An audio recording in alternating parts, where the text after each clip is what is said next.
Hey there, it's Nina with Walla Stamping. Thank you for joining me today. Our project is going to be a box-style Christmas card using the Night of Bethlehem bundle. I love three-dimensional style projects, and this box-style card is so awesome. Here's a list of all the supplies I've used in making this card. If you're interested in making one yourself, you can print the PDF with a detailed list of instructions and the list of supplies over on my website. I hope you enjoy this project, and if you do, be sure to subscribe to my YouTube channel as well as my newsletter for more video tutorials. So these are the projects that I'm going to be sharing with you. Actually, this is the one we're going to be doing.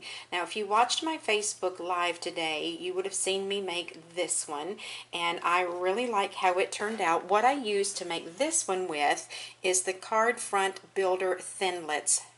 And if you have not purchased these yet, which this is a part of the Carols of Christmas, which was an early release from Stampin' Up, you are really missing out. There are so many things that you can do with this, as well as the stamp set that goes along with it. So this is what I used to create this shadow box card.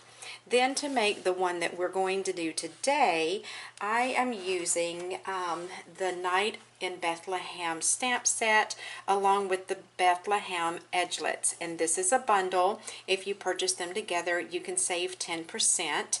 And I'm also going to be using, along with those, the Layering Squares Framelits dies, as well as my Stitched Shapes Framelits dies. I have a kit. In order to win the kit, all you have to do is go over to my website, wallastamping.com, leave a comment underneath the post for this project, and your name will go in to be entered to win that kit. Now, everything is ready to go. All you have to do is assemble and stamp it. So let's show you everything that you're going to need to create this project today. So we're going to do our box in basic black. This piece here is cut to 8 1/4 by 3 1/2. The front of the box is a couple of pieces of basic black, and these are cut to 3 1/2 by 3 1/2. Then I have a piece of Very Vanilla, and this is going to be the little panels that go around the outside of the box. This is cut to 7 1/8 by 3 3/8. Then for all of the little inserts that go inside the box, that's going to support your cutouts, I've got 3 pieces here. Each one of them is 4 inches long. This one is 1 3/4 wide. This is 1 1/4 wide, and this one is 1 inch wide. To cut out the little city shapes, I have a couple of pieces that are 6 inches by 2 1/2. I have Crumb Cake and Sahara Sand. And then to cut out my images of Mary, Joseph, and the Shepherd, I have a 2 1/2 by 3 and another piece the same size to cut out this right here. And then for the stamp, I just have a scrap piece of my gold foil sheet. First of all, let's begin by doing some scoring. So here's my Simply Scored scoring tool. I'm going to put my 8 1/4 by 3 1/2 inch piece of paper in here, and don't worry about trying to write down all of the measurements right now. I will have a PDF over on my website that will give you all of the measurements, a list of all of the supplies you're going to need, and tell you where to score and how big you need everything. It'll have all the directions you're going to need. So we're going to start off scoring this at 3/8 of an inch. Then we're going to move to 2 3/8, 5 7/8, and 7 7/8. So that's all the scoring we need to do for that piece. Now all of those little pieces that we had that we're going to insert into our box, we're going to score each of these at 1/4 inch and 3 3/4 of an inch. What I'm going to do next is where I have these little 1/4 inch score lines here, I'm just going to cut on the diagonal and trim those little corners off, because we don't want to take a chance on anything being in the way when we assemble our box. Alright, so I'm going to go ahead now and get my bone folder and just get all of these score lines folded and burnished. Okay, so this is going to end up being the back of my box. And what I'm going to do now, just so that I don't get myself confused when I'm starting to assemble everything, I'm going to go ahead and I'm going to cut out my star and stick it to the back of the box. That way, when I'm starting to put everything together, I'm not going to get myself confused and stick something where it doesn't belong. So I'm taking the star image, or the star framelit, and I'm going to cut that with my gold foil sheet. Alright, I've got that cut out. To attach that, I'm just going to use a dimensional, and I'm just going to place one on the back right there. Remove the adhesive backing, and then I'm going to put this kind of in the upper left hand corner of the back of my box. Now this is just helping me identify that this is the back and these are the sides. And the reason I'm doing that is because I was making these earlier today and I got myself out of whack somehow and started putting things in the wrong place. Alright, so the next thing that we're going to do is we're going to take the two 3.5 by 3.5 inch pieces and we're going to glue those together. My purpose for doing this is because I want this box card to be as stable as possible, and I'm going to put two fronts together so that it will have more strength and stability, because I am sure that whoever receives this card from you is going to cherish it for years to come, and if they want to display this card year after year, then you want it to be as sturdy as possible so that it will withstand being packed away and brought back out and packed away and brought back out. So I'm going to set this aside for just a moment while I am putting my adhesive onto my other portions here. And to do that with, I'm going to use, if I can find it, my tear and tape. Here we go. I'm going to put a piece right here, the back of this tab, and right here. And what I like to do when I'm using tear and tape is take my bone folder and give that a good smush to make sure that that adhesive is holding on to my paper. Alright, so that should have given my glue enough time to set up. I'm going to use my next to largest layering square framelit, and just the plain square. I'm going to put that on top of my paper and get that centered up, but I'm just going to eyeball it. You can measure it with a ruler if you'd like, but I think you'll be fine just to eyeball it. While I'm at it, and I've got this out, let's just go ahead and get everything else cut out. So I'm going to lay down my Very Vanilla. I'm going to put Mary and Joseph down here and put the Shepherd.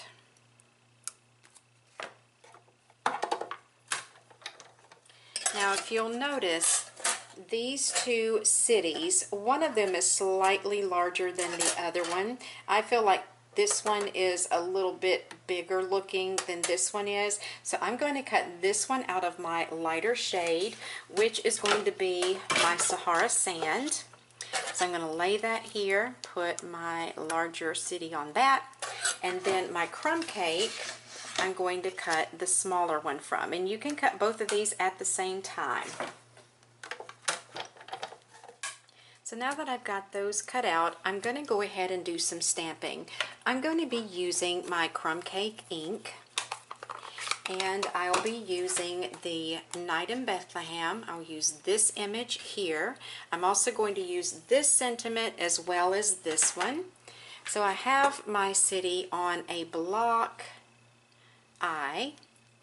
I'm going to get this inked up really well, and I'm going to be using my graph paper to help me stamp this straight.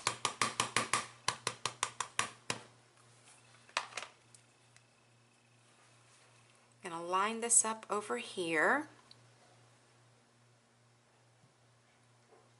Stamp that down. Then I'm going to ink it up a second time. And line it up right next to where I stamped the first time. Make sure I've got this straight. Oops, I let it touch my paper right there.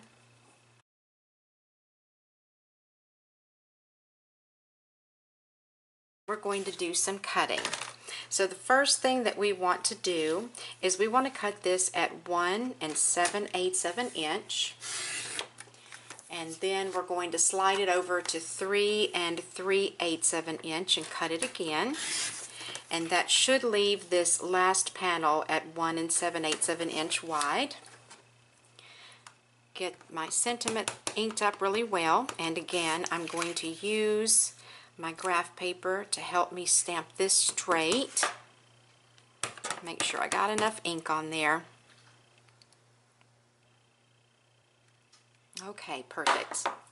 Then I'm going to go ahead and take that other piece of Very Vanilla that was 2.5 by 3, I think is what size I said it was, and stamp my last sentiment in there. So I should be just about done with my ink.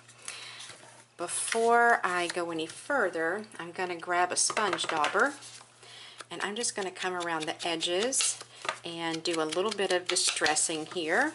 You can leave this part out if you don't like it, but I like the way that it looks.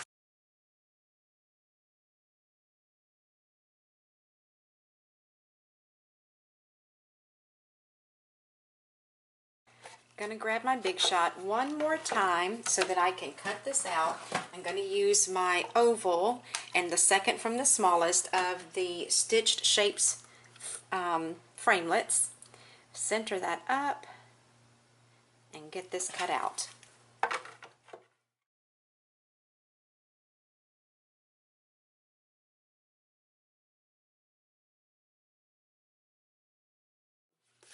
I'm going to turn my card over, so this is the outside of the card right here, and I'm going to grab my fast views.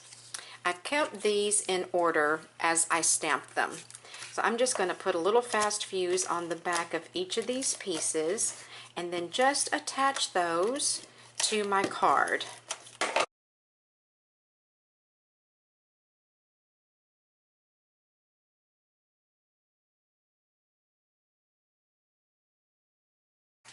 Okay, doesn't that look so pretty? I love it. Okay, so now I'm done with that. I'm going to flip my card over. I'm going to bring in my front piece, and I'm going to take my piercing tool and take that adhesive backing off to reveal the sticky portion. Then I'm going to line these two pieces up side by side just like this, and then fold that sticky flap over right there. So then what we'll do is, after we get everything together, we'll bring this over and it'll be stuck together like that. So the next thing that I'm going to want to do is start building my city. So I have my 3 pieces of basic black here, and I'm going to be putting some adhesive on this. Now I'm going to start off with my smallest piece, which this was the one that was 3/4 of an inch. Fold that tab back. Now this is the back of my box, this is the side. I'm going to begin by placing that adhesive part about, I'm going to say about 1/4 of an inch from this score line and getting that stuck down. Once I get it stuck down, I'm going to fold it over to the front side of the box. Take my second piece, take that adhesive backing off, fold this tab over, and then again I'm going to come in probably about 3/8 of an inch. And you know what, these measurements do not have to be exact. I'm just going by, using my graph paper and going by the measurement that's on there, just to kind of tell you about how close I am.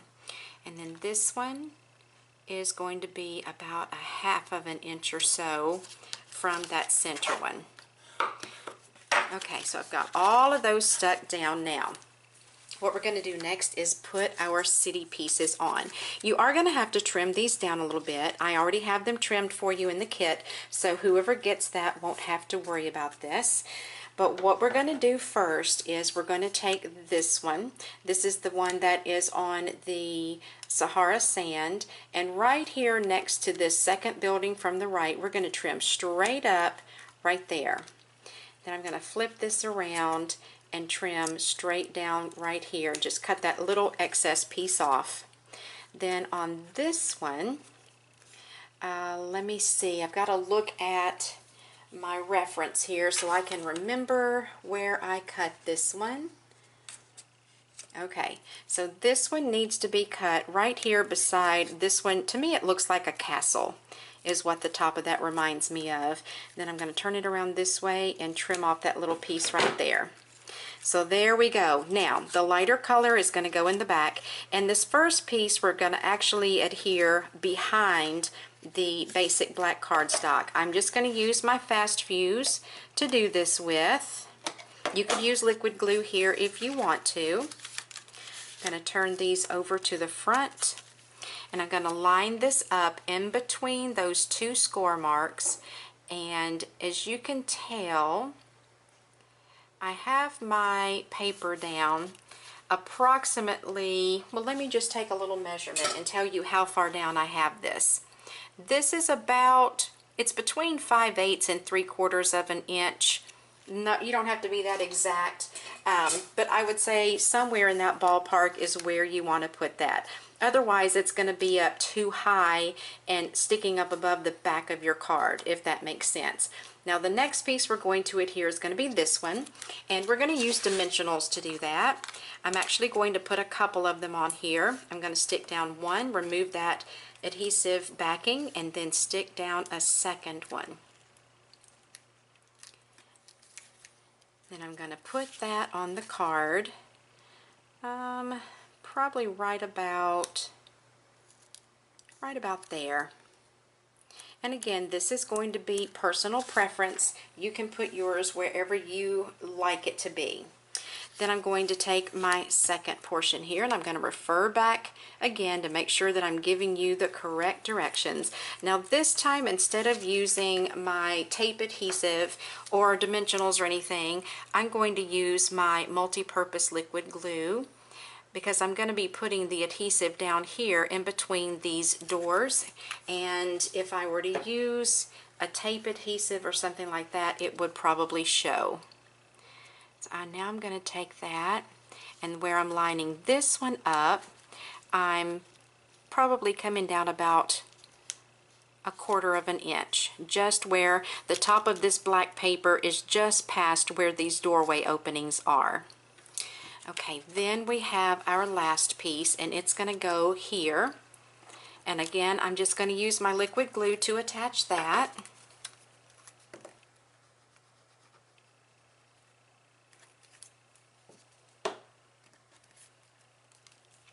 I'm going to put this one right about there. Actually, I need to scooch it over to the left a little bit. Okay. Now that I've got that in place, I'm going to remove the backing from this adhesive here, as well as these 3 tabs right here.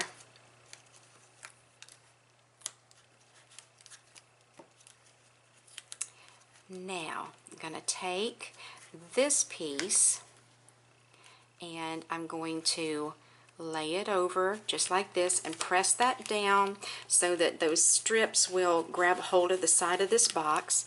Then I'm going to flip my front flap over and adhere that down. Now the next thing you want to do, make sure that your box will open and close flat in both directions. Now my little tree right there is going to get smushed just a little bit, it looks like, when I fold it that way. So what you can do to avoid that, if you would like, is you can actually cut this palm tree off, because there is no getting around that tree getting stuck in the fold of your card. So you might want to just trim that tree away whenever you make your box. Next we have Mary and Joseph and the shepherds. To put them on, you can use liquid glue, which is what I'm going to do, or you can use some glue dots if you prefer. I'm just putting adhesive at the bottom. I'm going to stick Mary and Joseph over here. Then I'm going to put the shepherd over on this other side, right there. Then I'm going to take Rejoicing in Christ. I'm going to use my dimensionals again, and I'm just going to trim a couple of these that are halvesies. Put a couple of those right up here at the top, and then I will stick this sentiment there.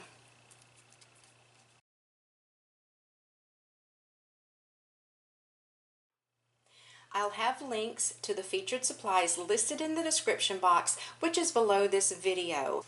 And be sure to head on over to my blog, because I do have a complete list of the supplies over there. I've also prepared the printable instruction sheet. It's going to give you all of the dimensions as well as directions for this project. So you're going to have lots of information to check out on my blog, and I'll have additional pictures. So thanks so much for stopping by today. I hope that you enjoyed the tutorial. If you did, I'd love for you to give me a thumbs up, and don't forget to subscribe to my YouTube channel, and that way you won't miss out on any future paper crafting tutorial videos. So thanks for watching, and I'll talk to you soon.